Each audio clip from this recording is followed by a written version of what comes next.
vous invite à vous lever pour la lecture de la parole.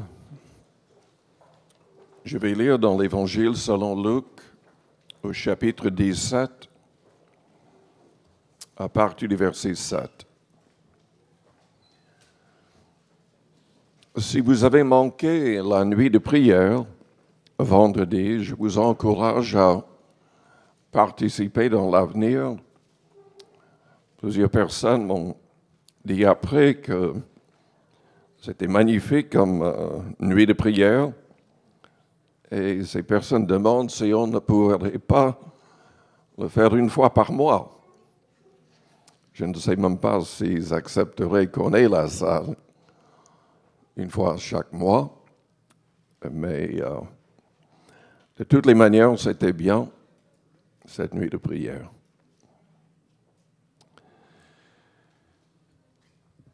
Je vous demande de mettre de côté une semaine à partir du 20, car le 20 et 27, et le mardi, mercredi, jeudi et vendredi, nous aurons avec nous l'évangéliste Hergé Pasquale, un frère qui, pour ceux qui ne le connaissent pas, était dans une famille liée à la mafia avant de se convertir.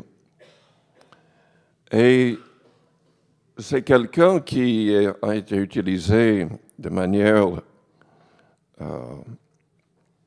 grandiose dans plusieurs endroits, beaucoup de guérisons, beaucoup de personnes délivrées d'esprits mauvais.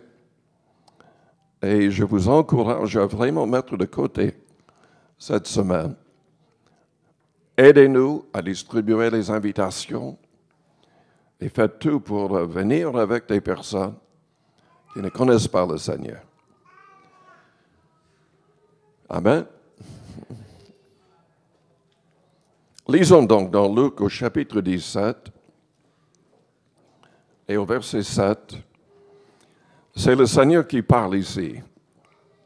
Qui de vous, ayant un serviteur qui laboure ou paye les troupeaux, lui dira, quand il revient des champs, « Approche vite et mets-toi à table. » Ne lui dira-t-il pas au contraire, « Prépare-moi à souper, ceins-toi et sers-moi, jusqu'à ce que j'ai mangé et bu, et après cela, toi, tu mangeras et boiras. » Doit-il de la reconnaissance à ce serviteur parce qu'il a fait ce qui lui était ordonné? Vous de même, quand vous avez fait tout ce qui vous a été ordonné, dites, « Nous sommes des serviteurs inutiles. Nous avons fait ce que nous devions faire. » Prions le Seigneur. Père Céleste, nous te louons, nous te bénissons ce matin pour ta parole. Seigneur, enseigne-nous l'importance de l'humilité. Nous ne sommes que des pécheurs, sauvés par ta grâce. Nous ne méritons rien. C'est un privilège de te connaître. C'est un privilège de pouvoir travailler pour toi. Seigneur, manifeste-toi à toute personne dans cette salle. Ce matin, sauve, guéris, remplis du Saint-Esprit. Façonne-nous un peu plus à l'image de Jésus-Christ. Merci, Père. Au nom de Jésus. Amen. Vous pouvez vous asseoir.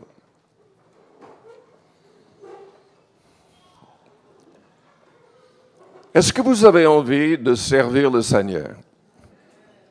D'être un vrai serviteur, une vraie servante du Seigneur? Il y a énormément de gens qui ont une mauvaise conception de ce que ça signifie. Les vrais serviteurs servent. Ils ne sont pas servis. Ils ne cherchent pas à prêcher eux-mêmes, ils prêchent le Christ crucifié. Ils ne s'élèvent pas, ils élèvent le Seigneur. ils se rendent compte qu'ils ne sont rien sans le Seigneur. Ils ne méritent rien. Toute la gloire est pour le Seigneur.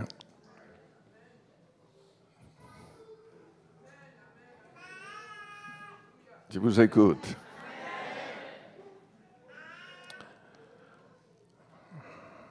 Il y a beaucoup trop d'hommes qui s'élèvent.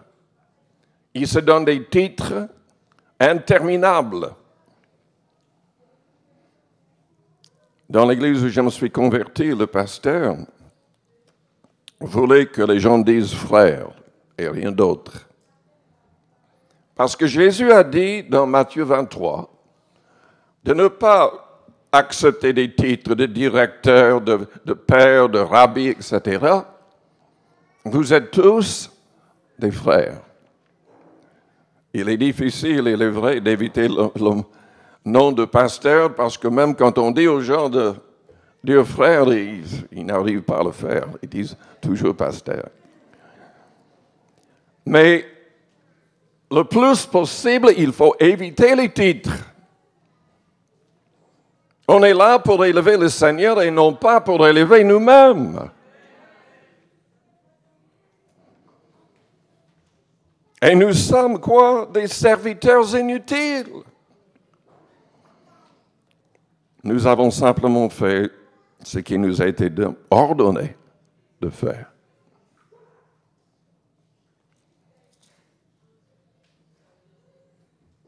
Jésus-Christ, avant d'être crucifié, a essayé d'avertir ses disciples. Il en a parlé, mais la réalité de sa crucifixion n'est pas entrée dans le cœur, dans la tête des disciples. Ils ne pensaient pas du tout à cela. Mais la Bible dit que Jésus a mis le comble de son amour envers ses disciples. Il s'est mis à genoux et il a commencé à laver leurs pieds. Et il a donné l'enseignement, l'importance, il a souligné l'importance d'être des serviteurs. C'est celui qui s'abaisse qui sera élevé. Selon Philippiens chapitre 2, Jésus-Christ existait en forme de Dieu, égal avec le Père, mais il s'est dépouillé pour devenir un vrai homme, afin d'accomplir le plan de notre rédemption. Et la Bible nous dit que nous devons suivre le Seigneur. Cette humilité est plus importante que tout le reste. Nous ne devrions pas chercher nos propres intérêts, mais les intérêts du Seigneur, les intérêts qu'il manifeste envers les autres dans le besoin. Dans Matthieu chapitre 25, Matthieu 25,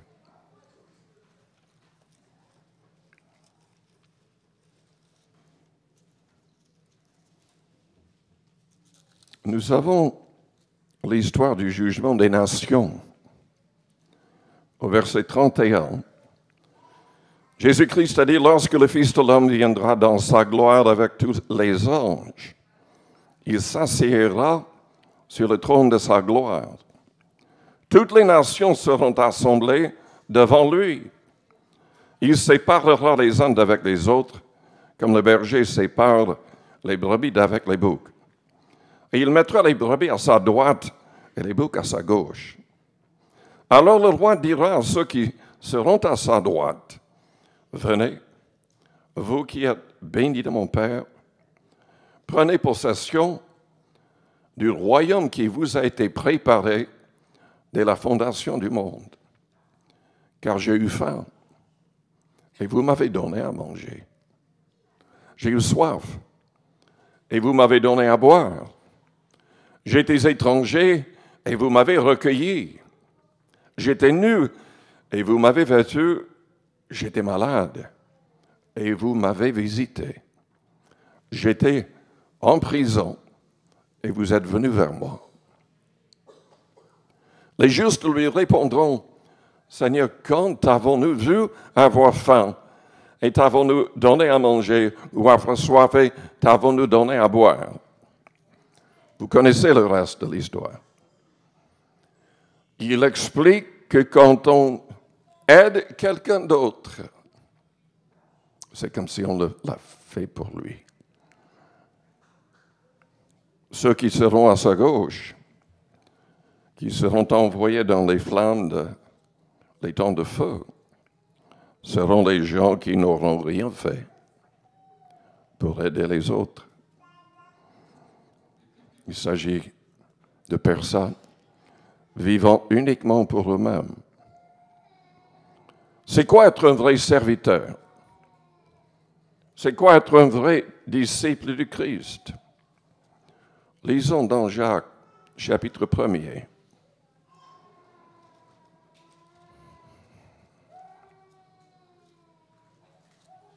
Au verset 26. Si quelqu'un croit être religieux, sans tenir sa langue en bride, mais en trompant son cœur, la religion de cet homme est vaine. Jésus-Christ avait enseigné qu'on serait justifié ou condamné selon ses paroles. Nous devons donc veiller sur notre cœur, sur les paroles qui sortent de notre cœur. Notre religion sera vaine si nous ne tenons pas notre langue en bride. Mais il continue en disant la religion pure et sans tache devant Dieu notre Père consiste à visiter les orphelins et les veuves dans leurs afflictions, c'est-à-dire de les aider de toutes les manières possibles, financièrement et autrement, et à se préserver des souillures du monde. C'est de plus en plus difficile. On a besoin vraiment d'énormément de discipline avec l'Internet, la télé et tout le reste. On doit vraiment être discipliné et demander l'aide du Saint-Esprit pour rester avec un cœur pur, avec une vie sainte. Et c'est indispensable. Qui verra Dieu? Jésus l'a dit, celui qui a le cœur pur. Ce n'est pas la personne qui s'habille bien pour aller à l'église, forcément les dimanches. C'est celui qui garde son cœur tout au long de la semaine.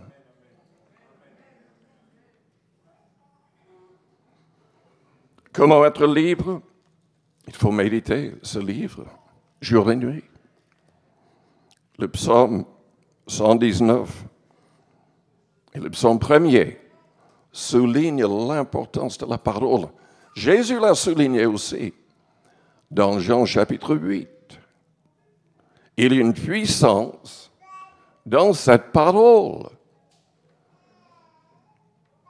Le psaume 119 parle des jeunes personnes souillées par le monde, impures à cause de leurs activités dans le monde.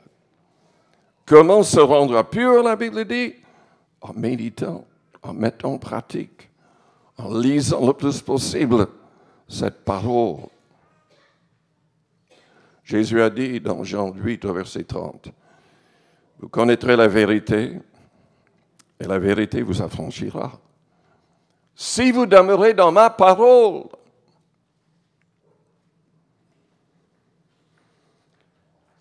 Qu'est-ce que le Seigneur veut de nous? Des gens qui ne vivent plus pour eux-mêmes, mais pour celui qui est mort et ressuscité pour eux. Est-ce que vous vous rendez compte que Dieu le Père, Dieu le Fils, Dieu le Saint-Esprit sont occupés continuellement par amour pour nous sauver? Mais Dieu ne peut pas nous sauver si on n'arrive pas à la repentance. à une pleine repentance, à un plein changement de vie.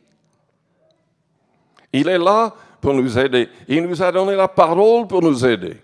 Il a envoyé son esprit pour nous aider. Mais nous devons faire notre part.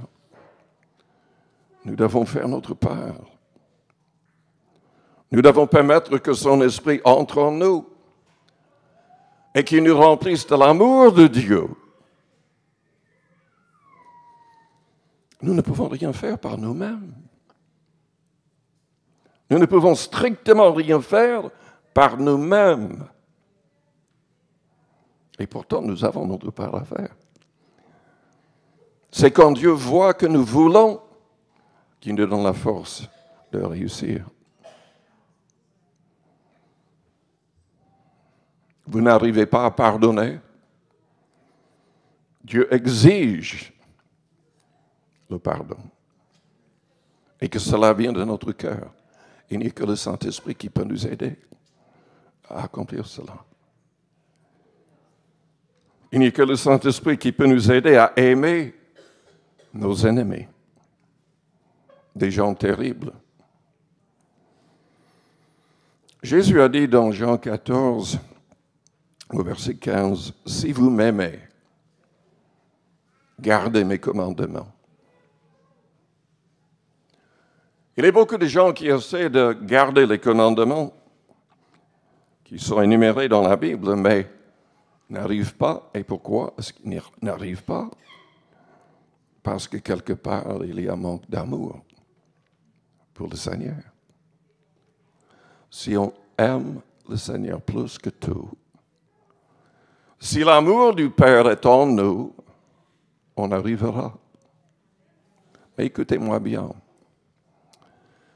L'apôtre Jean dit dans 1 Jean chapitre 2 au verset 15, « N'aimez point le monde, ni les choses qui sont dans le monde. Si quelqu'un aime le monde, l'amour du Père n'est point en lui. » N'est point en lui. Il y a un vrai problème dans beaucoup d'églises aujourd'hui. Beaucoup d'églises qui se disent évangéliques comme nous, et pourtant n'enseignent pas du tout les mêmes choses.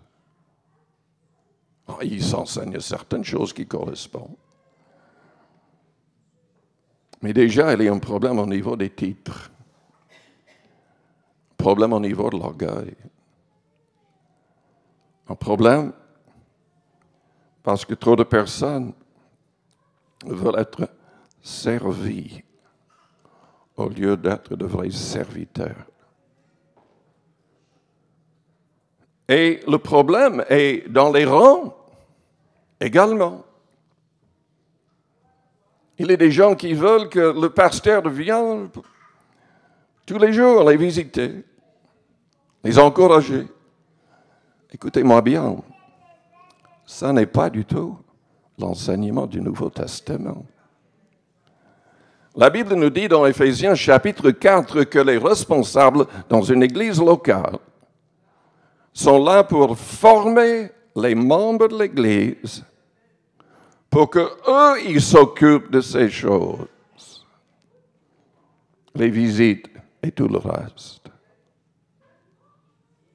Pour que chaque membre ait un ministère dans ce sens.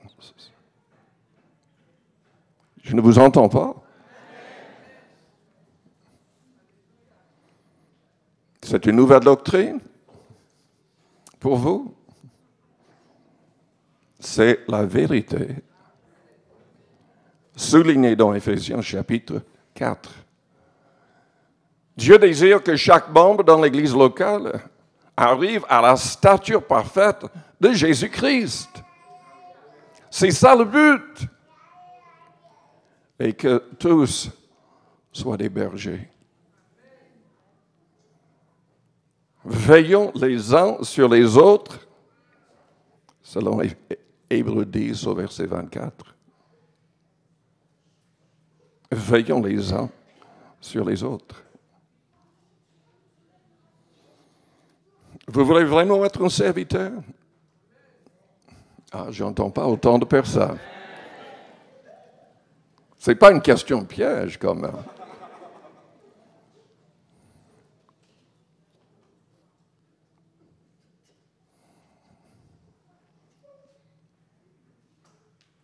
Il faut être à l'écoute. Il faut être à l'écoute. Vous pouvez faire toutes les écoles bibliques. Vous pouvez même mémoriser peut-être tout le Nouveau Testament. Et être nul.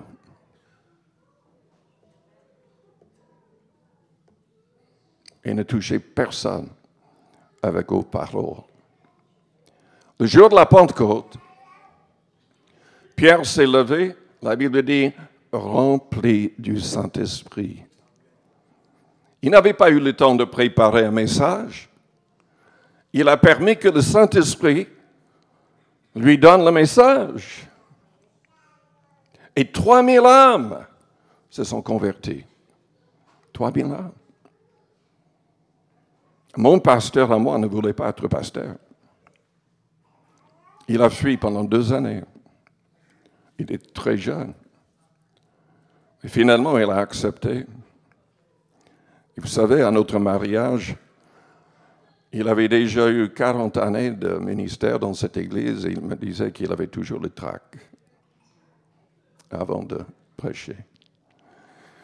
Mais il avait plus de 1000 personnes avant d'avoir l'âge de 25 ans. Parce qu'il dépendait du Saint-Esprit. Il n'avait jamais eu l'occasion d'aller à l'école biblique, mais enfin, petit à petit, il a fait des études quand même. Mais le Seigneur, il permettait que le Seigneur lui donne le message. Dans Ézéchiel, au chapitre 33,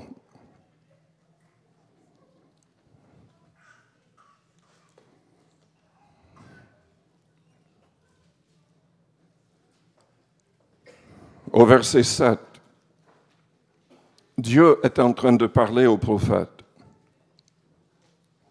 Et toi, fils de l'homme, je t'ai établi comme sentinelle sur la maison d'Israël. Tu dois écouter la parole qui sort de ma bouche et les avertir de ma part. De ma part.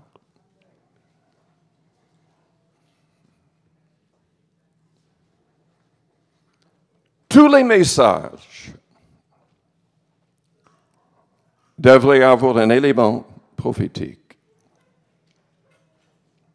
Ça doit venir du Seigneur. On doit être à l'écoute et avertir les autres de sa part. De sa part.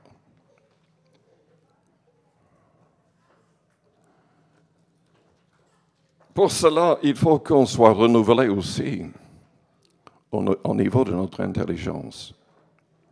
Dans Romains au chapitre 12,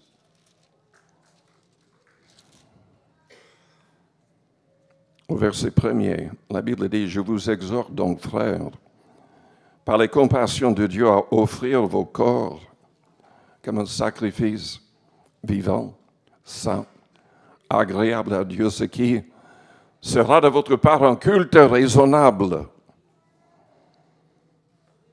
Souvent, on parle de l'importance d'un culte, afin de louer Dieu, de prier. Mais c'est surtout une vie sainte qui est un culte raisonnable. Ne vous conformez pas au siècle présent, mais soyez transformés par le renouvellement de l'intelligence, afin que vous discerniez quelle est la volonté de Dieu, ce qui est bon, agréable et parfait. Malheureusement, un très grand pourcentage de gens dans les églises ne discernent rien. Ils ne savent pas permettre à Dieu de contrôler leurs pensées, leurs paroles, leurs actions, leurs réactions.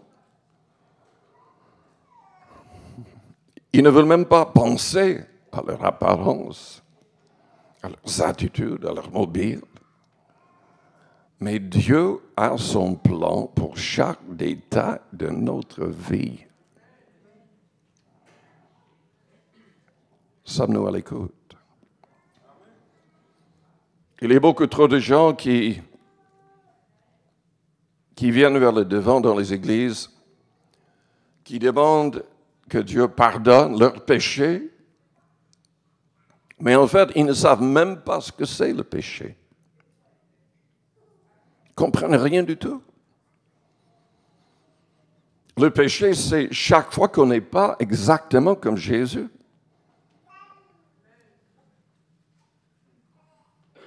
Qu'est-ce que Jésus ferait à notre place? Est-ce qu'il serait habillé comme nous? Est-ce qu'il parlerait comme nous? Nous devons discerner, nous devons chercher Dieu pour savoir, de manière générale, ce qu'il demande, mais aussi ce qu'il demande de nous en particulier.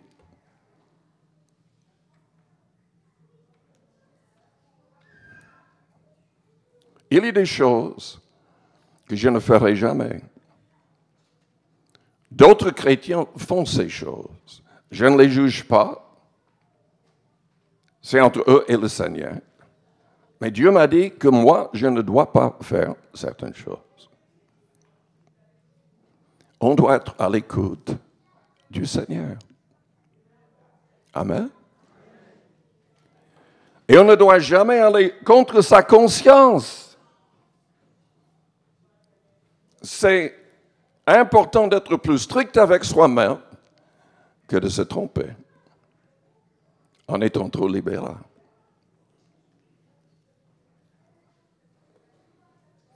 Je ne vous entends pas du tout.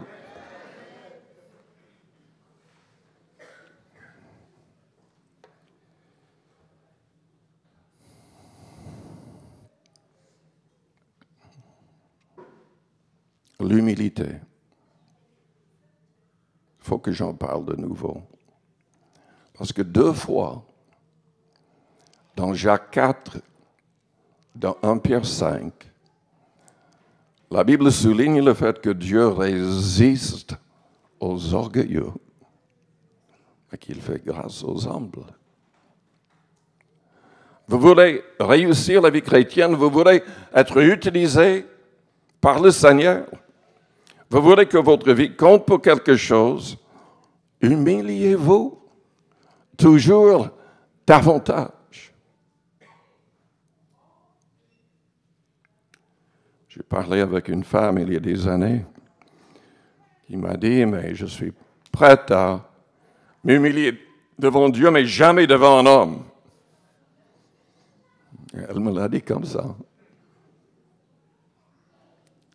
Mais la Bible dit dans Éphésiens chapitre 5, au verset 20, enfin, à partir du verset 18, la Bible dit que nous devons rester remplis de l'Esprit, remerciant Dieu, le Père, pour toutes choses, au nom de Jésus. Nous devons chanter. Et nous devons être soumis les uns aux autres dans la crainte du Christ.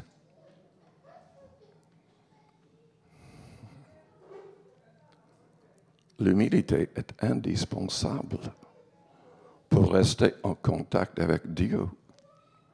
Il n'y a aucun autre péché plus grave que l'orgueil. Aucun. Le diable est tombé à cause d'orgueil. Il agit dans les fils de la rébellion. Il veut susciter l'orgueil, l'insoumission, la rébellion contre Dieu. Et il arrive à ses fins avec la vaste majorité de l'humanité. Et on voit écrit souvent sur les murs, ni Dieu, ni maître. Ce sont les mêmes gens qui disent qu'ils ne croient pas en Dieu. Et pourtant, ils écrivent, ils parlent de Dieu. Ils sont contrôlés par le malin, par le prince de la puissance de l'air qui agit maintenant dans les fils de la rébellion, selon Éphésiens chapitre 2.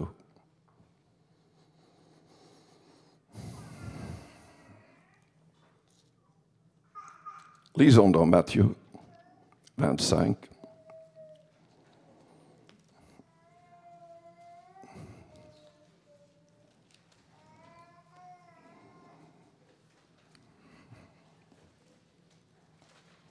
Vous pourriez avoir l'impression que je change de sujet, mais en fait, non.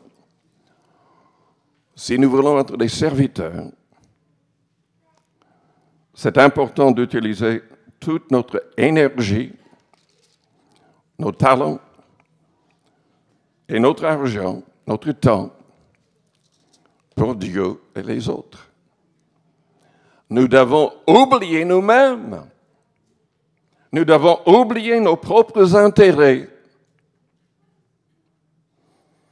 On n'aime pas cela. On préfère les messages dans les églises où il y a les fausses doctrines, où les gens mettent dans leur maison une photo d'un Rolls-Royce. Donnez à Dieu, il va vous bénir. Vous pouvez avoir ce que vous voulez. Vous pouvez vivre comme des rois ici-bas. Ça n'est pas l'enseignement du Christ. Ça, c'est la convoitise enseignée par le diable. Juste le contraire de ce que le Christ a enseigné. Je crois personnellement que Dieu veut qu'on prospère, surtout spirituellement. Mais je ne crois pas que Dieu va toujours accomplir un miracle pour qu'on soit béni financièrement.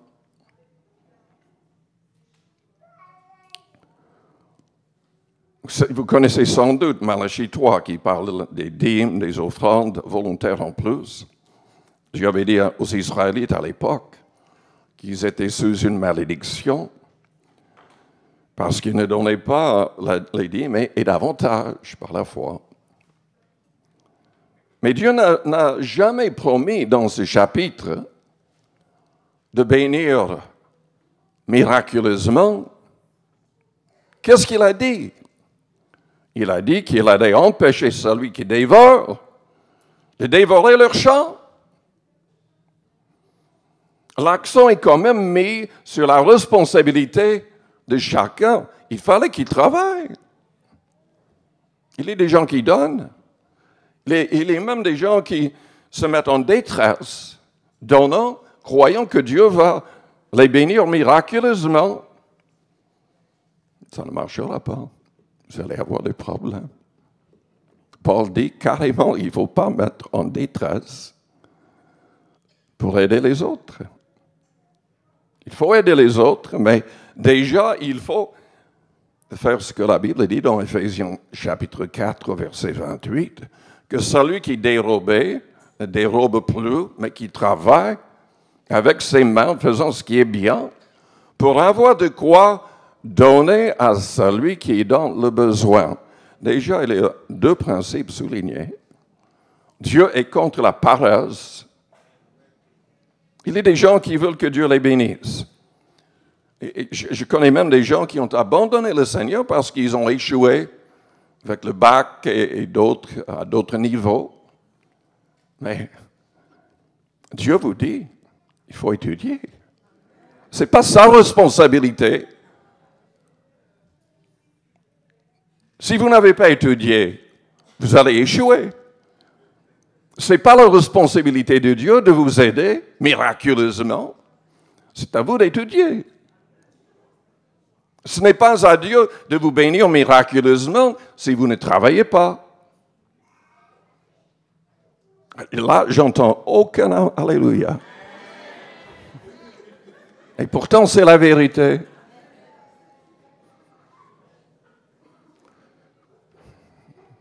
Dieu nous ordonne de réussir.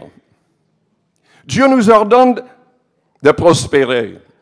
C'est notre responsabilité. Mais est-ce que nous avons la bonne attitude? Pourquoi est-ce que vous voulez réussir? Pourquoi est-ce que vous voulez plus d'argent? Pour un Rolls-Royce? Pour une maison qui coûte des millions? Ou est-ce que c'est parce que vous voulez donner à celui qui est dans le besoin?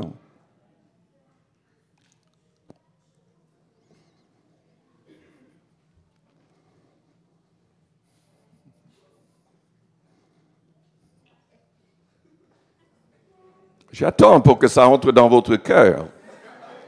J'entends pas d'Alléluia. Personne n'est en train de sauter de joie.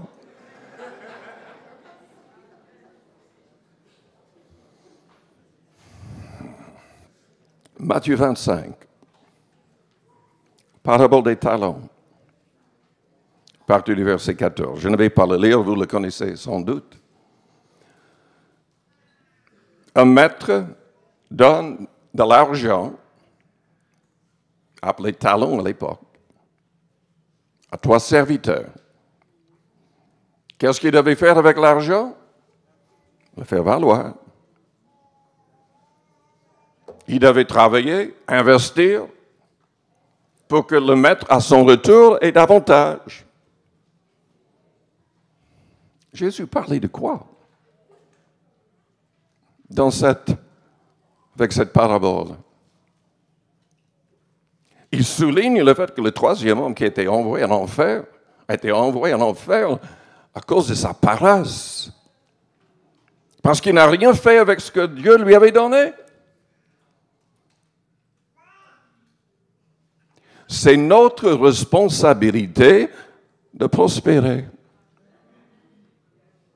et d'utiliser absolument tout à notre disposition pour accomplir le plan de Dieu pour le monde et en aidant les gens qui sont vraiment dans le besoin.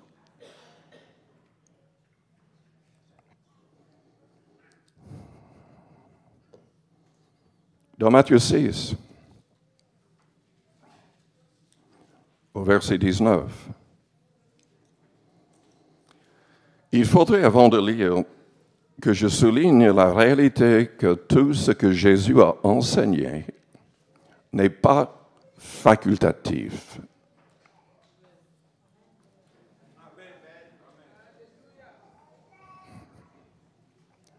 Ce que nous avons dans tout le Nouveau Testament, enfin, il n'est rien de facultatif.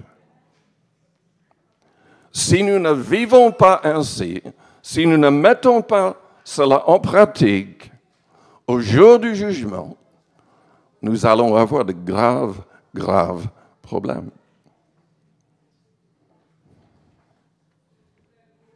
Ne vous amassez pas des trésors sur la terre, où la teigne et la rouille détruisent, et où les voleurs percent et dérobent.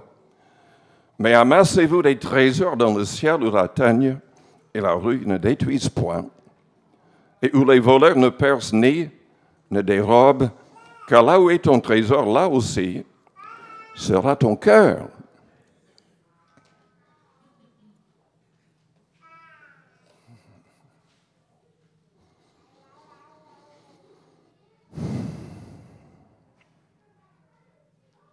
Est-ce que vous avez un trésor dans le ciel?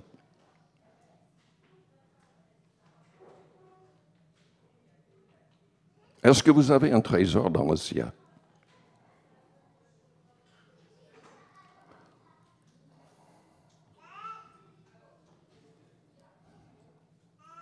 Jésus dit que si vous voulez un trésor dans le ciel,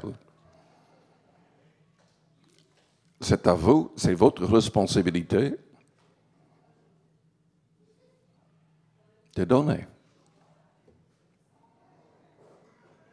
De donner.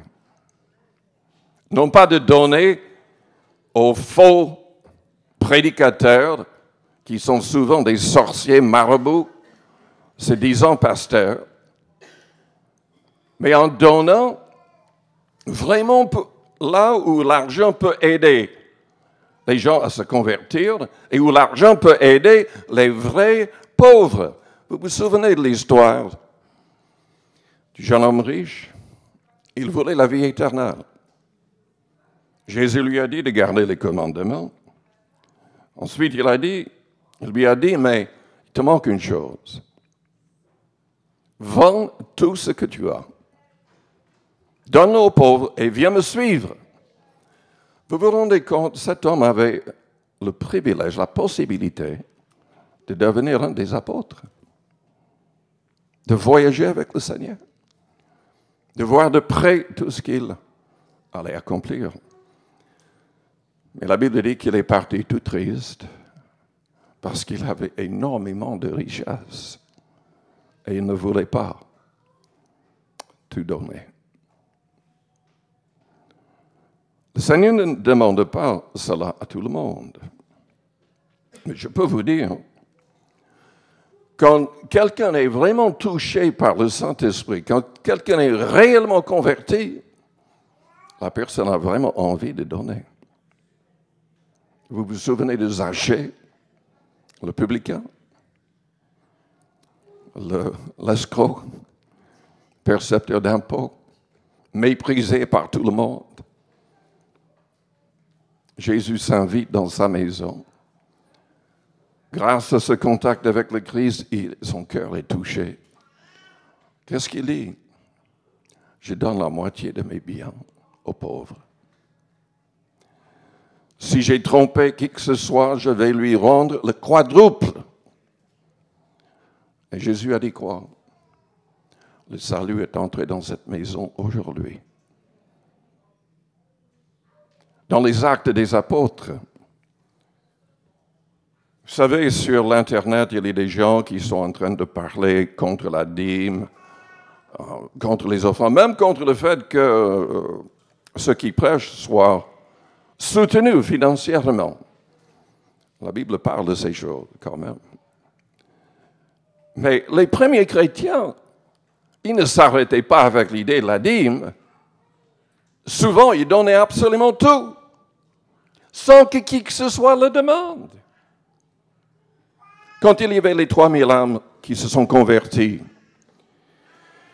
ces gens étaient là pour la fête de la Pentecôte juive. Ils venaient de beaucoup de pays. Il fallait que ces personnes restent un certain temps afin de recevoir l'enseignement des apôtres. Donc, les 120 personnes qui étaient dans la chambre haute, il n'y avait qu'eux qui pouvaient les aider financièrement pour qu'ils restent. Et la Bible dit qu'ils ont commencé à vendre leurs propriétés. Ils sont venus avec la totalité de l'argent, ils mettaient tout aux pieds des apôtres et ils mettaient tout en commun.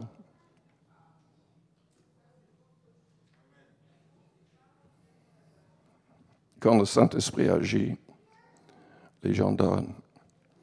Jésus a dit au verset 24, « Nul ne peut servir deux maîtres, car ou il haïra l'un et aimera l'autre, ou il s'attachera à l'un et méprisera l'autre. Vous ne pouvez servir Dieu et Mammon. » Mammon est un mot araméen qui se réfère au Dieu de la richesse. Malheureusement, il y a énormément de gens qui ont Mammon comme Dieu. Même parmi les gens qui se disent pasteurs, etc., et qui prêchent cet extrême de prospérité. Pourquoi ils prêchent ça? Parce qu'en prêchant ça, ils récupèrent tout l'argent. Pourquoi prêcher que les gens peuvent vivre comme des rois ici-bas? C'est pour qu'eux, ils vivent comme des rois ici-bas. Et ce n'est pas biblique. C'est un désaccord total avec l'enseignement de Jésus-Christ.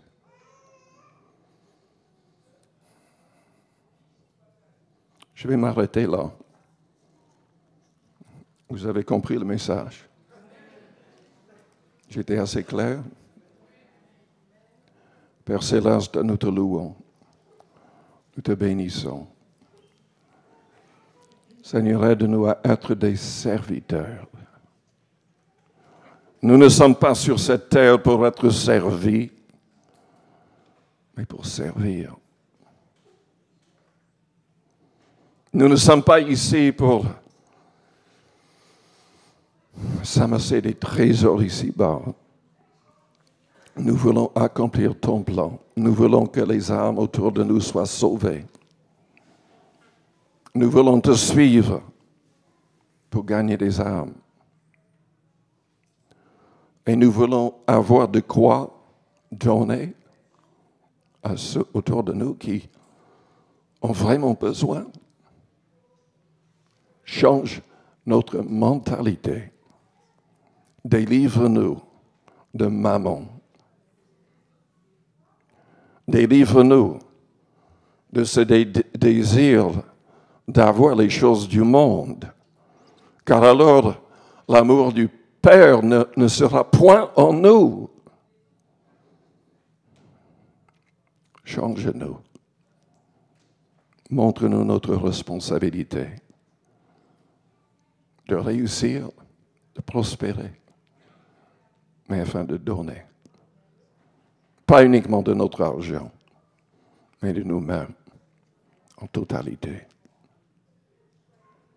Restons avec les yeux fermés, les fronts courbés. Peut-être que vous êtes là et vous n'avez jamais donné votre cœur, votre vie à Jésus-Christ. Sachez que vous irez en enfer si vous ne devenez pas un vrai disciple de Jésus-Christ. Il est le seul vrai sauveur du monde. Il n'y a point de salut ailleurs, dans aucune autre religion, dans aucun autre nom. Il n'y a que le nom de Jésus qui sauve. Et pour qu'il nous sauve, nous devons accepter de mettre en pratique ses commandements. Nous devons l'aimer. Nous devons comprendre combien il nous a aimés. Jean a écrit, nous l'aimons parce qu'il nous a aimés le premier. Il s'est donné volontairement sur la croix. Il s'est donné volontairement.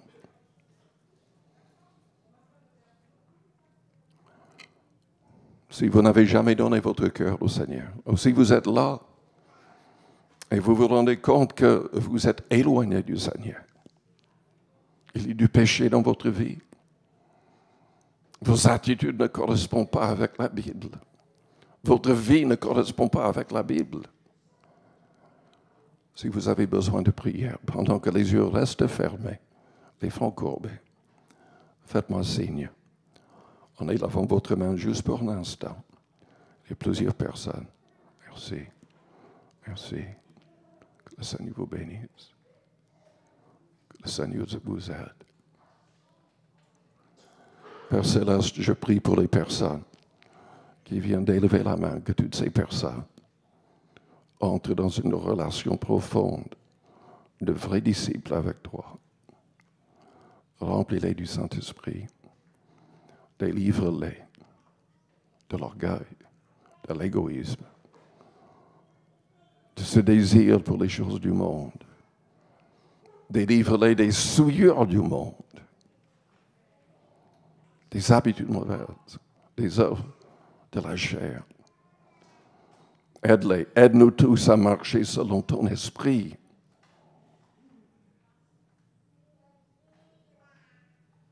Je vous invite à vous lever, toute l'Église. Restons dans une attitude de prière.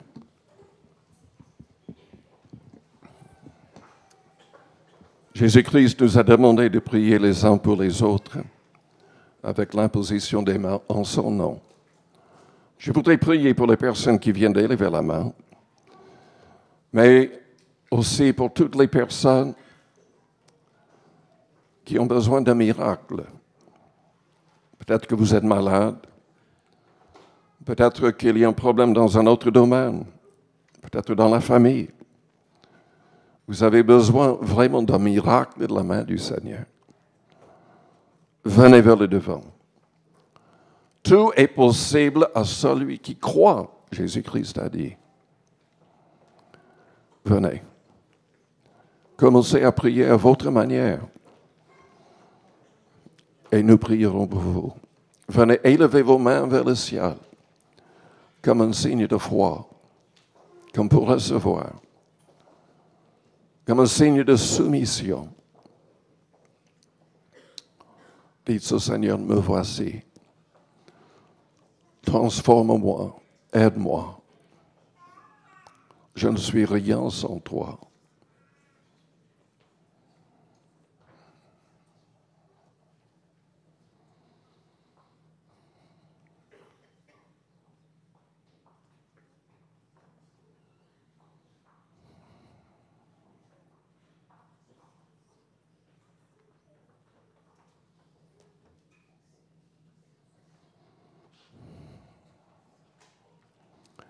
Je vous invite à répéter une prière après moi. C'est pour aider toutes les personnes dans la salle. Et peut-être des personnes qui ne sont pas devant, mais qui ont besoin de répéter cette prière avec foi. Que toute l'Église répète la prière pour les aider. Priez avec votre cœur si vous voulez vraiment vous mettre en règle avec Dieu. Père Céleste, j'ai besoin de toi. Je reconnais que je suis pécheur. J'ai besoin de ton pardon et que tu me changes à tous les niveaux, dans ma manière de penser et de parler, dans ma manière d'agir et de réagir, dans ma manière de m'habiller, au niveau de mes attitudes. J'ai besoin de ton amour en moi. Que tu m'aides à aimer même mes ennemis. Change mon cœur et toute ma vie. Je confesse ma foi en Jésus-Christ. Il est vraiment le seul sauveur du monde.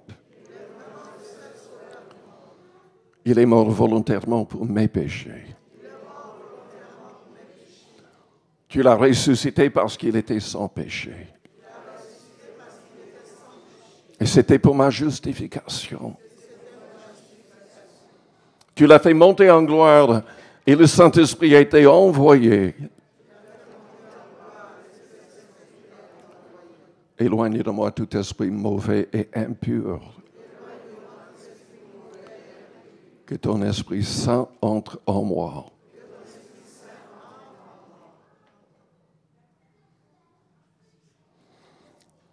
Je renonce à tout. Je renonce à tous. Je renonce à moi-même. Seigneur Jésus, sois le maître de chaque détail de ma vie. Donne-moi la force de mettre tes commandements en pratique. Délivre-moi de toute habitude mauvaise. Garde-moi des souillures du monde. Au nom de Jésus. Maintenant, confessez au Seigneur vos faiblesses, vos péchés. Demandez-lui avec vos propres paroles qu'il vous aide à être différent, à être de vrais disciples. Père Céleste, nous prions aussi pour les malades, que tous les malades soient guéris, que les problèmes de famille soient solutionnés, que les problèmes au niveau du travail soient solutionnés. Seigneur, tu connais les besoins de chacun. Agis miraculeusement au nom de Jésus. Que les diables